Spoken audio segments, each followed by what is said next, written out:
Welcome back to Streamline Investigations. It's Marvin speaking. We're just going to get into some information by Ali Harris on the Gus Lamont case, a few things that she wanted to say. Let's get straight into this. Good afternoon. Ali here. So, good afternoon, Marvin, and all streamliners on Streamline Entertainment and this channel, Streamline Investigations.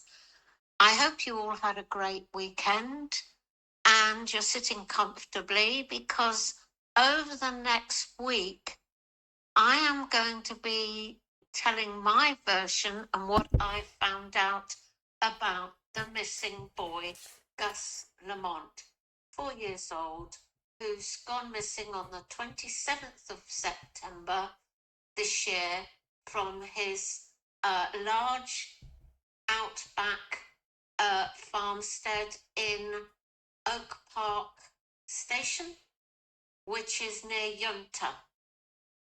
If anybody's been to Australia, I was very fortunate I have been, and I went to Adelaide and Sydney.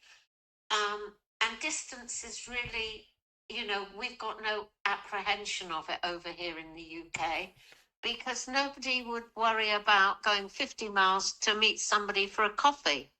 So I thought I'd look at the bigger picture, do a few background checks and see what I came up with. And so I hope you support and listen in the next week because I think you will find it fascinating. And we hope in the meantime to have got to the bottom of where Gus went and what Gus did. The 4 photographs I've sent over, I think it's 4 to Marvin this morning, show you the airstrip and weather station at Yunta. There is also a small airstrip which we already identified near the property. There is also a railway line passing through nearby, and also a roof fence which stops, it's an electrifying fence which stops animals getting in. So, and I don't think that Gus found his any demise to any creatures. There's no alligators. Dingoes are rare because they shoot them on sight. There is a snake, a brown snake. That would be the only thing. Crocodiles are non-existent in southern Australia. So anyway, listen carefully, retain every feature for the following day because we hope to be able to enlighten people on exactly what's happened in this case. That was brilliant there by Ali Harris. She does continue as well. Good afternoon, everybody. It's Ali here. This is part 2 of my coverage of the missing lad in Yunta, South Australia. And this is part 2. I will explain the first one is the electrical fence that they built around the property, which stops all, kangaroos really from getting into the property.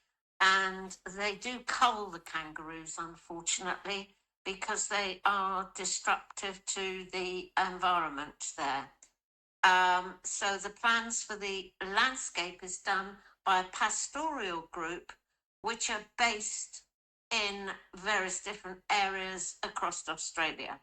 So I will go on. You can see the airstrip at the Oak Park Station, which is a small airstrip adjacent to the property.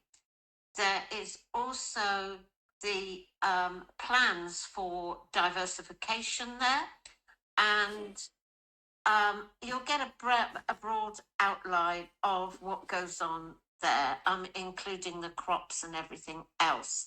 And in fact, they did not meet the quota on the animals, on the sheep there. And so the sheep flock was completely cut in half because it doesn't support the land doesn't support it. And I did notice that because I used to keep sheep myself, that they had bales of hay stacked up in the yard, which obviously means they bring their fodder in to feed the animals. Okay, so this is it for today. It will give you a broad outlook of what goes on in Oak Park station farming industry. Right, good afternoon, it's Ali here again. This is part 3 of the coverage of missing Gus Lamont from his home in Oak Park Station near Yunta in southern Australia. Please keep these records for your digest. I will briefly, some of them is a bit boring, but you might like to read them at a later date, because with the introduction of the Northeast Pastoral Soil Conservation Board, it's over 140 pages. I obviously can't put them all up here, but they're all available online. I've put the top copy on, plus the index, so you can have a look at your leisure. But I think this is quite important. It's also, I have here, the only photograph I could find of Shannon Murray, or Shan as she's called, who was the treasurer of the Northeast Pastoral Soil Conservation Board. The photograph is from 1997, and she is a member with far left with the hat on, the tall lady in like golden coloured clothes. The first one you have a look at on the left hand side is Shan, or Shannon Murray, who is supposed to be the other partner of Josie Murray. So she inherited the farm from her father, Vincent, who sadly died, and he inherited also from Claire Jones, his wife. So it was a mixed bag, really. The introduction is the Northeast Pastoral Soil Conservation Board. Try and say that on a Monday, please. This particular picture is very important. Please retain for your references. It's the only one I've been able to find of Shannon, but there's more to come on this. So keep tuned in tomorrow, please, people, and I shall be sending it over all through this week, what I found out. That was Ali Harris. Thank you very much for that. She's really getting some really good information together, and she's going to share it with the world. So keep tuned in. We are on to something big, people, and we won't stop chasing what happened.